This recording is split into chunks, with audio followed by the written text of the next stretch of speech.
Congreso Virtual del Colegio Mexicano de Ortopedia 2020.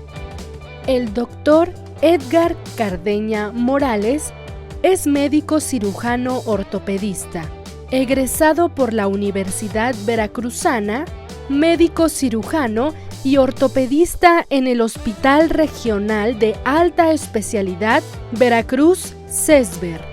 Cuenta con un Fellow en columna en la Unidad Médica de Alta Especialidad del IMSS número 21, en Monterrey, Nuevo León.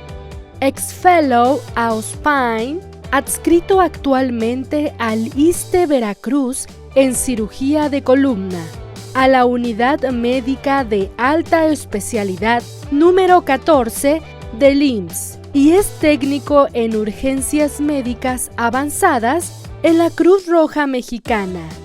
El doctor Cardeña hablará sobre control de daño medular. Agradezco la invitación al grupo OSPINE y al Colegio Mexicano de Ortopedia para la participación en este seminario de lesiones toracolumbares y el tema es control de daño medular. Nuestros objetivos al finalizar la plática son identificar los conceptos esenciales de lesión espinal y el tiempo es médula, así como aquellas estrategias neuroprotectoras en lesión espinal aguda, las guías para su aplicación y algunas recomendaciones, así como identificar algunas emergencias en su desarrollo. El tratamiento agudo emergente de la lesión espinal aguda involucra como el tratamiento específicamente en emergencias de cualquier lesión que compromete la vida. La rehabilitación va enfocada específicamente a la mejoría del paciente a un estadio crónico y el pronóstico funcional para su recuperación. El modelo de lesión establecido en dos fases, una lesión primaria y una lesión secundaria, va a determinarnos cuáles son las fases de generación de lesiones específicamente a nivel tisular, las medidas de neuroprotección que el cirujano de columna debe establecer y cuáles serían el tratamiento regenerativo para darle su tratamiento. La definición como tal es un evento traumático que resulta en el disturbio de la función normal y sensitiva y que afecta de manera global al paciente. La lesión primaria es aquella provocada específicamente directamente por la lesión, en aquella provocada por la cinética de la energía, la cavitación, los fragmentos, hematoma o discos migrados, así como las lesiones locales como el espasmo o la obliteración de los espacios provocados por los fragmentos. La lesión tisular, en este contexto lógico, se observa cómo es la progresión entre las primeras horas hasta las 24, en donde ya se genera una cavitación del tejido, la propia infiltración de células y la evolución en la cual se torna. El evento local genera evidentemente hemorragia, espasmo e isquemia por la deterioración de la circulación y lo que debemos evitar, o a lo que va el estudio, es tratar de evitar el imbalance iónico provocado por la activación de los canales rápidos de sodio, la introducción de agua a la célula, la excitotoxicidad provocada por la presencia de glutamato y la generación de radicales libres. Y al final evitar el proceso crónico, que es la cicatrización de la glía.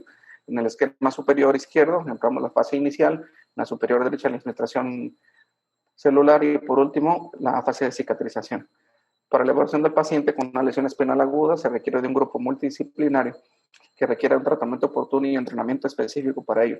La detección de lesiones que comprometan la vida y la evaluación del cirujano de columna en una evaluación secundaria que no debe sobrepasar de los 10 minutos a su arribo en emergencia. Ojalá fuera el estándar para siempre. Para ello se establecieron un grupo en 2016 en una revisión multidisciplinario liderado por OSPINE y por la Asociación Americana de Neurocirujanos, en las cuales se establecieron guías y se establecieron pilares para las recomendaciones de tratamiento de la lesión espinal aguda. Para ello se ocuparon el tiempo de descompresión menos y mayor de 24 horas, el uso de esteroides, el uso de la tromoprofilaxia o anticoagulantes, qué rol juega la resonancia magnética y cuál es el rol y el tipo de rehabilitación que se deben ocupar. Hablando del tipo de cirugía, encontramos que el estudio Stasis a nivel cervical, para aquel grupo de tratamiento de grupos de menos de 24 horas, encontró una mejoría hasta de 2.83 puntos en el grado motor en aquel grupo tratado de menos de 24 horas y un riesgo relativo menor respecto a algunas presentaciones como dehiscencia de herida, infección, aflojamiento de constructos. En el grupo de revisión para las lesiones toracolumbares, aunque fue un grupo de menor pacientes, entre 5 versus 7 pacientes, se encontró una mejoría semejante, alrededor de 2 puntos en la escala de grado motor, y para el estudio que se evaluó para la lesión cervical torácica lumbar, se encontró que para los pacientes en estadio A no hubo diferencia significativa en su recuperación a los 6 y 12 meses, pero sí para aquellos pacientes con un estadio B, C y D, en los cuales hasta 6 puntos de mejoría se obtuvieron.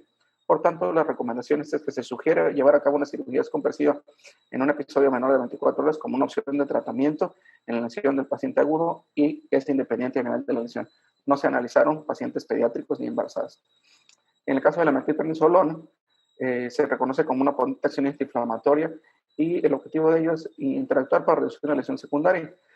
3 preguntas se establecieron después del último análisis que fue publicado después del 2013, en la cual no se recomendaba ya el uso del esteroide, y es que 3 vertientes son así: el uso de la infusión a 24 horas con un grado de pacientes menores a 8 horas y otros después de 8 horas, y el grupo de pacientes con infusión a posteriores 48.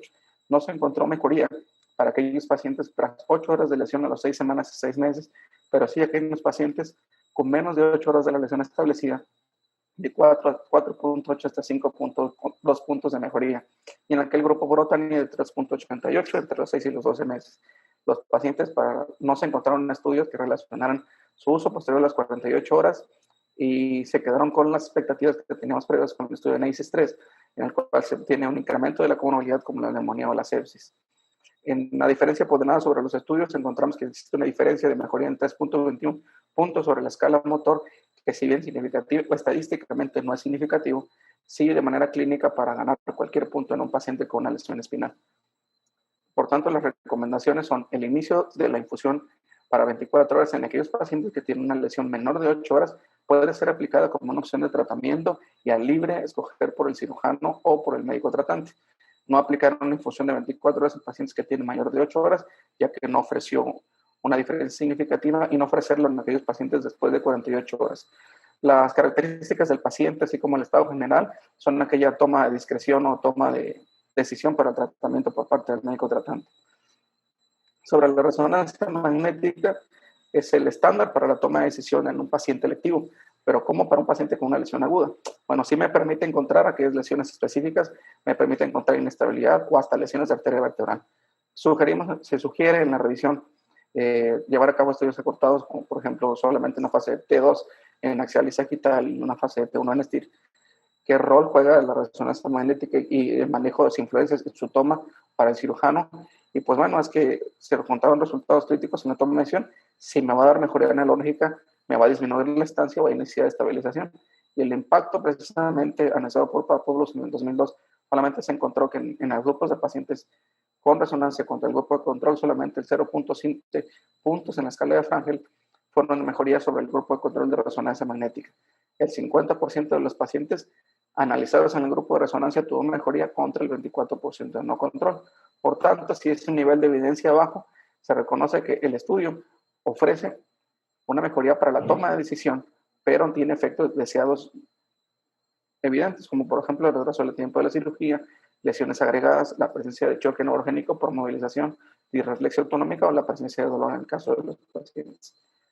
Para la tromboprofilaxis, encontramos que el paciente con lesión espinal aguda pues, está en un estado protrombótico.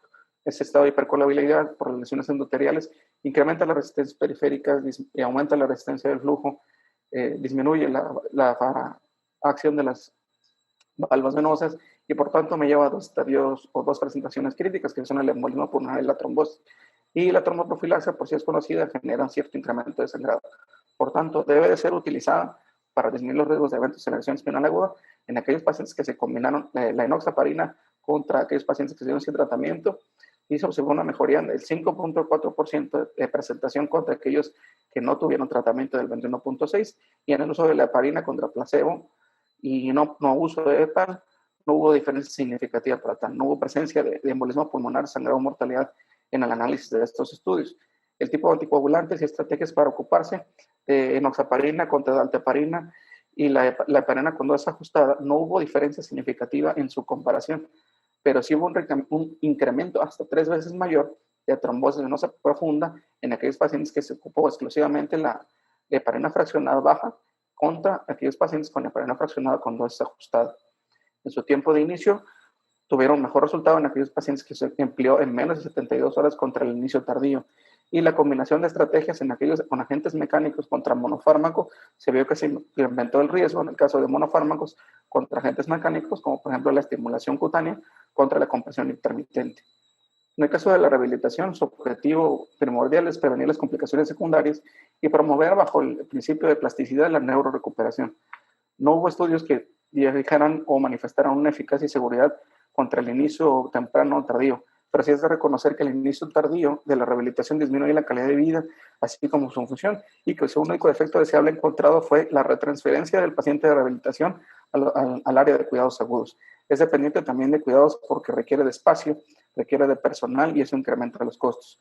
En aquellos pacientes que se analizaron del uso en comparativo de la silla contra terapia convencional en piso o caminata, no hubo diferencia significativa para sus resultados, pero sí un incremento del costo. Y en aquellos pacientes que fueron tratados con terapia eléctrica, por Popovich en el 2011 se encontró que encontraron de la terapia eléctrica más la ocupacional, hubo una mejoría en aquellos pacientes en varios segmentos de score. Por lo tanto, la eficacia del uso de la terapia eléctrica es recomendada. Las terapias emergentes que vienen para el tratamiento de la lesión espinal aguda, pues son la hipotermia controlada, se está empleando en Miami, el uso instrumental frío para el manejo de tejidos, el drenaje electrocefalorraquídeo para el edema localizado, el uso de inhibidores de los canales rápidos de sodio, la minociclina como un uso antiinflamatorio y algunos sostenes de bioingeniería puestos que son como puentes para la aplicación de células. La terapia virtual y la neuroestimulación epidural han establecido resultados aún no publicados en gran beneficio, con gran significancia para el paciente con lesión medular. Y de algunos que vienen, que son los que tienen mayor expectativa, pues son las terapias emergentes, como todo el uso de trasplante celular en sus diferentes manifestaciones. En resumen, la técnica quirúrgica que provoca menor lesión a los tejidos es la más favorecida. La decisión clínica basada en las evidencias, pues es la que el cirujano de columna tenga como su mejor opción disponible. Hay que mejorar los centros regionales del trauma y requieren de un entrenamiento continuo de manera específica. El uso de esteroides se recomienda en aquellos pacientes que tienen menor de 8 horas sobre la lesión y la interpretación de cirugía de descompresión en menos de 24 horas es recomendable. Muchas gracias.